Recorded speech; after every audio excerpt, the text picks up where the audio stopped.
네, 안녕하십니까? 공론화의 이해 및 추진 현황에 대해서 설명드리도록 하겠습니다. 저는 옛 대한방직부지 관련 시민공론화위원회 이희진 위원입니다.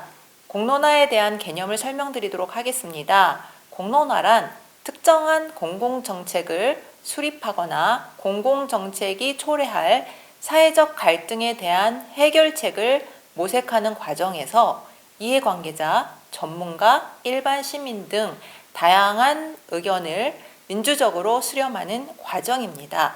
그래서 공론화라고 하면 여럿이 모여 함께 논의하다라는 뜻을 담고 있습니다. 공론화 과정에서 가장 중요한 것은 숙의라는 개념입니다. 숙의는 깊이 생각하고 토론한다라는 의미로 참여단이 최종 의사결정을 하기 전에 심도 깊게 논의하고 토의하는 과정을 말합니다. 다음은 시민공론화의 핵심 요건입니다. 시민공론화의 핵심 요건은 크게 4가지를 들 수 있습니다. 첫째는 수기성입니다. 옛 대한방직 이슈에 대해서 정확하고 객관적인 지식 및 정보를 제공하고 충분한 토의를 통해 의견을 제시하도록 하는 것입니다. 두 번째는 대표성입니다. 수기 토론에 참여하는 참여단인 전주시를 대표하는 대표성을 갖는 시민으로 구성돼서 의사결정 과정에 참여하는 것을 의미합니다. 세 번째는 공정성입니다. 참여단의 공정한 평가와 공론화 과정의 투명한 공개, 이해관계자들의 참여 활동 등을 통해 절차적인 공정성을 확보하는 것을 말합니다. 마지막은 중립성입니다. 중립성이라 함은 공론화 전체 과정을 실행 또는 주관하는 위원회 또는 추진단은 중립성을 갖고 편향됨이 없이 공정하게 절차를 진행하는 것을 의미합니다. 다음은 공론화 방식입니다. 옛 대한방직 부지 관련 시민공론화는 다양한 공론화 방식을 모색하였습니다. 그 가운데 2가지 공론화 기법을 채택했습니다. 첫 번째는 시나리오 워크숍 방식입니다. 시나리오 워크숍은 주로 지역적 수준에서의 발전 계획을 입안을 하는 경우에 주로 활용이 됩니다. 특히나 미래에 나타날 수 있는 문제들을 사회적, 기술적, 조직적인 측면에서 기술하고 이에 대한 다양한 해결 방안을 제시하는 기법입니다. 두 번째로 채택한 공론화 방식은 공론조사입니다. 공론조사는 과학적 확률 표집을 통해 대표성을 갖는 시민들을 선발한 다음에 이들에게 해당 이슈에 관한 균형 있는 정보를 제공하고 이를 심도 깊게 토의한 후에 참여자들의 의견을 조사하는 방식입니다. 이외에도 공론화 방식은 시민배심원제, 규제협상, 합의회의, 타운홀 미팅 등 여러 가지 방법이 있습니다. 위원회에서는 심도 깊게 논의한 이후에 옛 대한방직 부지 관련 공론화 기법으로 시나리오 워크숍과 공론조사를 선택했습니다. 다음은 옛 대한방직 부지 공론화 추진 배경입니다. 옛 대한방직 부지는 전주시 완산구 효자동 3가에 위치해 있으며 약 6만 9천 평에 이릅니다. 현재 전주 도시관리 계획상에는 일반 공업지역이며 2035년 도시기본계획상에는 주거용지에 해당합니다. 토지 소유자인 자광이 주민제안서를 제출하여 사업계획 이행을 위해서 토지 소유자가 제안한 상업용지로 변경을 할 경우에 도시기본계획 부지는 부합하지 않으며 이로 인해서 지가 상승 등 향후 특혜 논란과 용도 변경 시 개발에 따른 지역 상권 또는 기반시설 수용 문제 등 다양한 시민들의 삶에 미치는 영향이 매우 클 것으로 예측됩니다. 이에 토지 소유주의 사업계획과는 별개로 시민과 각 분야의 전문가들이 함께 옛 대한방직 부지에 대해 전반적으로 재검토하여서 사유지라는 특성을 지리적으로 전주시의 중요한 위치에 하고 있는 그 공적인 가치를 감안하여 쟁점 사항에 대해서 시민 공론화를 통한 높은 이해와 깊은 수준의 수기 과정을 거쳐 충분한 사회적, 지역적 공감대를 형성할 필요가 있습니다.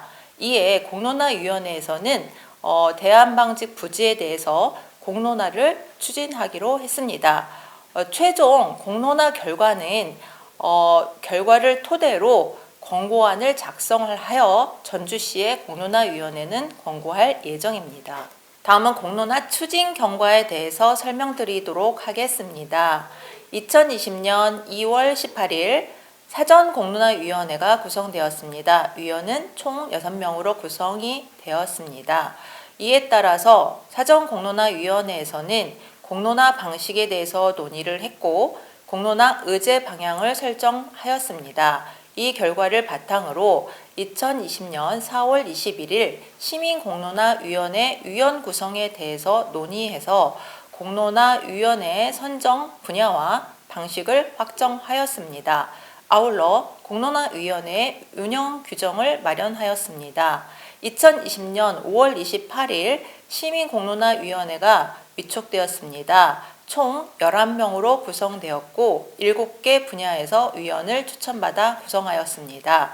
2020년 6월 20일에는 공론화 설계 및 운영안을 의결하였습니다. 공론화 설계는 시나리오 워크숍과 공론조사를 베이스로 설계가 되었습니다. 그리고 7월 1일 토지 소유자 자광의 사업계획서를 위원회에서 설명을 들었습니다.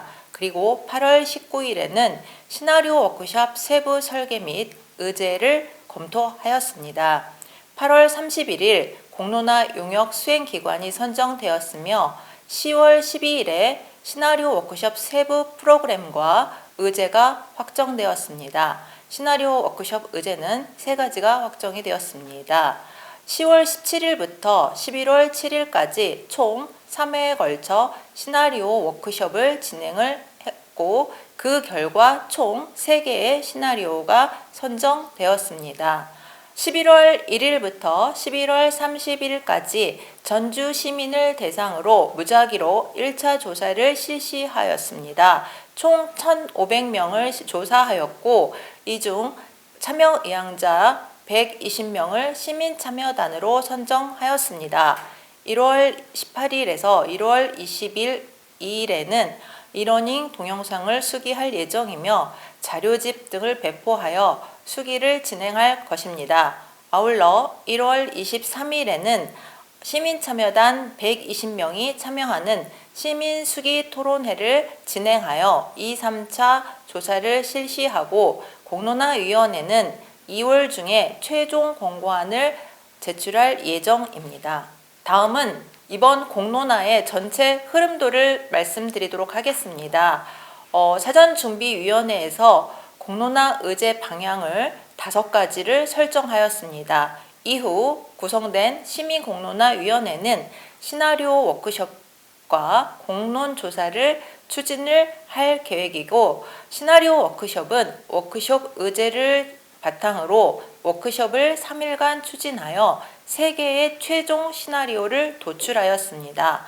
이 선정된 3개의 시나리오는 공론조사 방식에서 시민참여단에게 선호도를 묻고 1차, 2차, 3차 조사를 거쳐 최종 권고안을 마련할 예정입니다. 다음은 공론화 의제에 대해서 설명드리도록 하겠습니다. 시민공론화위원회가 선정한 공론화 의제는 첫 번째로는 옛 대한방직 부지의 용도 변경이 가능하느냐라는 것입니다. 법적인 가능성, 법적 의무 여부를 담고 있습니다. 이에 따라서 용도를 유지 또는 변경 시에는 개발 방향을 어떻게 할 것인가에 대한 것입니다. 유지 변경을 전제로 할 경우 세부적인 개발 방향이 2번째 의제입니다. 3번째는 기반시설 및 용도 검토 또는 수용 가능성 여부입니다. 도로, 상하수도 등 현황 및 계획을 검토할 예정입니다. 3번째 의제는 계획이득 환수 방안입니다. 전체 개발을 진행할 시 적정 계획 이득의 환수 방안에 대해서 구체적으로 논의할 것입니다. 마지막으로는 지역 상권 영향 검토입니다. 상업지역 변경 전제를 할 경우 인근 상권에 대한 영향력 등을 심도 깊게 검토할 예정으로서 이상 5가지 의제를 공론화 의제로 선정하였습니다. 다음은 시나리오 워크숍 진행 과정에 대해서 설명드리도록 하겠습니다. 시나리오 워크숍은 총 32명의 참여자로 구성되었습니다. 바람직한 미래상 설정을 위해서 대표적인 이해관계자, 전문가, 시민그룹 등이 선정되었습니다. 1일차에는 시나리오 작성 원칙 및 선정 기준을 마련을 했고요. 이에 따라서 미래상을 4개 조로 나누어서 토론이 진행되었습니다. 미래상의 공통점과 차이점을 분류하여 최종적으로 미래상을 도출하였습니다. 그리고 난 후 2일차에는 미래상을 반영한 시나리오를 작성했습니다. 시나리오에는 미래상에 부합하는 공간을 어떻게 구성할 것인가, 즉 공간에 담겨야 할 컨텐츠를 논의하였고, 그리고 이 공간 구성에 따라서 연관 검토 사항들을 심도 깊게 논의하였습니다. 그래서 연관 검토 사항으로는 기반시설, 그리고 계획 이득의 환수, 지역 상권의 영향을 포함한 연관 검토 사항이 시나리오에 담겨 있도록 하였습니다. 마지막으로는 최종 도출된 시나리오를 수기를 진행했습니다. 각 시나리오에 대해서 장단점 토의를 진행을 했고, 토의 결과를 전체 공유를 했습니다. 특히 중요성과 실현 가능성 측면에서 시나리오를 심도 깊게 논의하였습니다. 그 결과 최종 3개의 시나리오가 도출되었고, 공론화위원회에서는 3개의 시나리오를 최종 시나리오로 선정하였습니다. 다음은 시나리오 워크숍 결과에 대해서 설명드리도록 하겠습니다. 시나리오 워크숍 결과 최종 3개의 시나리오가 선정되었습니다. 3개의 시나리오는 모두 미래상, 공간 구성, 연관 검토 사항을 포함을 하고 있습니다. 첫 번째 시나리오의 미래상은 충분한 미래 성장 동력과 일자리 창출 공간의 의미를 담고 있습니다. 두 번째 시나리오의 미래상은 전통과 미래가 공존하며 지역 상권과 상생하는 복합문화 관광 공간으로서의 의미를 담고 있습니다. 세 번째 시나리오는 사람과 자연이 공존하며 시민의 삶의 질이 여유롭게 조화되는 생태 공간의 의미를 담고 있습니다. 이 3개의 시나리오는 다음 과정에서 각 시나리오를 대표하시는 분들이 보다 깊이 있는 내용과 자세한 설명이 첨가될 예정입니다. 따라서 본 과정에서는 이하의 자료만 제출해 드리고 구체적인 내용은 다음 시나리오 대표자들로부터 설명을 듣도록 하겠습니다. 다음은 공론조사에 대해서 설명드리도록 하겠습니다. 공론조사는 먼저 전주 시민을 대표하여 시민들을 무작위 표본을 추출하는 것이 중요합니다. 그래서 만 19세 이상의 전주 시민을 성, 연령, 지역, 구 등을 고려하여 1,500명에 대해서 무작위 추출 조사를 실시하였습니다. 이 가운데 공론화 과정에 참여를 밝히신 총 120명의 참여 의향자를 시민참여단으로 구성하였습니다. 시민참여단 구성은 지역, 성별, 연령대를 고려하여 120명이 선정되었는데요. 이것은 대표성을 확보하는 가장 중요한 방식입니다.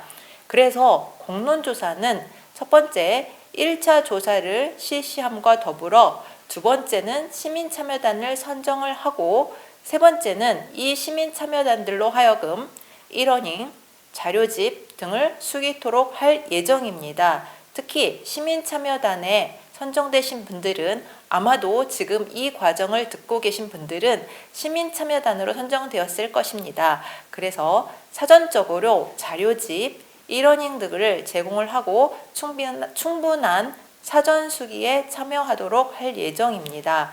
마지막으로 1월 23일 시민수기 토론회가 진행될 예정입니다. 시민수기 토론회에서는 2차와 3차 조사를 실시할 예정입니다.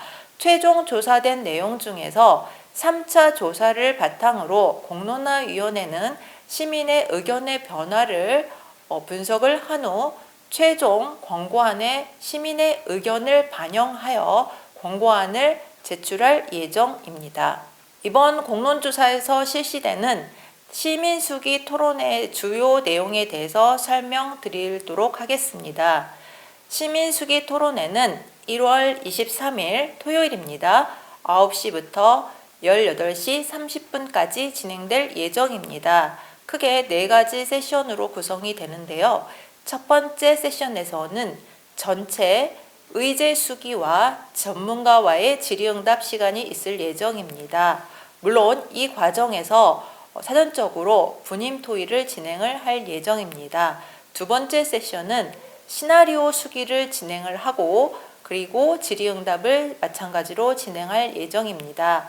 마지막 세 번째와 네 번째 과정에서는 시나리오에 대한 심층 수기를 진행할 예정입니다. 그리고 아울러 이러한 분임 토의를 바탕으로 최종 토의를 진행을 할 예정입니다. 각 세션별 진행 방식에 대해서 설명드리도록 하겠습니다. 각 세션은 전문가 발표를 듣고 분임 토의를 진행할 예정입니다. 분임 토의에서 충분한 의견을 나누시고 분임 토의에서 수렴한 의견을 모아서 특히 전문가들에게 궁금한 사항 등에 대해서 질의응답을 하는 시간을 갖도록 할 예정입니다. 이렇게 세션을 진행하는 과정에서 세션 전후에서 조사를 실시할 예정입니다. 시민수기 토론회 시작하기 전에 2차 조사가 진행될 예정이고요. 시민수기 토론회가 모두 끝나고 난 이후에는 최종 3차 조사를 실시할 예정입니다. 분임 토의는 총 10명의 내외의 시민참여단으로 구성될 예정이고요. 10개의 분임제로 구성될 예정입니다. 분임조의 원활한 토의를 진행을 위해서 모더레이터들이 토의를 촉진할 수 있도록 도와드릴 예정입니다. 마지막으로 시민참여단의 역할입니다. 여기에 참여하신 시민참여단 여러분들께서는 제공된 수기자료집 및 동영상을 숙지하시고 시민수기 토론회에 참여하여서 전문가와 이해관계자 발표를 청취하고 심층 깊게 토의한 후 1일간의 수기 과정을 거칠 예정입니다. 두 번째는 시민참여단은 각 시나리오별 전문가와 질의응답을 통해 충분한 수기 및 심층 토의에 참여하게 될 것입니다. 자신의 의견을 발표하고 토의를 통해 의견을 수렴해 나가며 의견 조사에 참여할 것입니다. 마지막으로 시민참여단은 공론화 결과를 토대로 옛 대한방직 부지 관련 권고안을 마련할 수 있도록 진정성이 담긴 의견을 표명해 주시기 바랍니다. 자, 이상으로 공론화 과정에 대해서 말씀을 모두 드렸고요.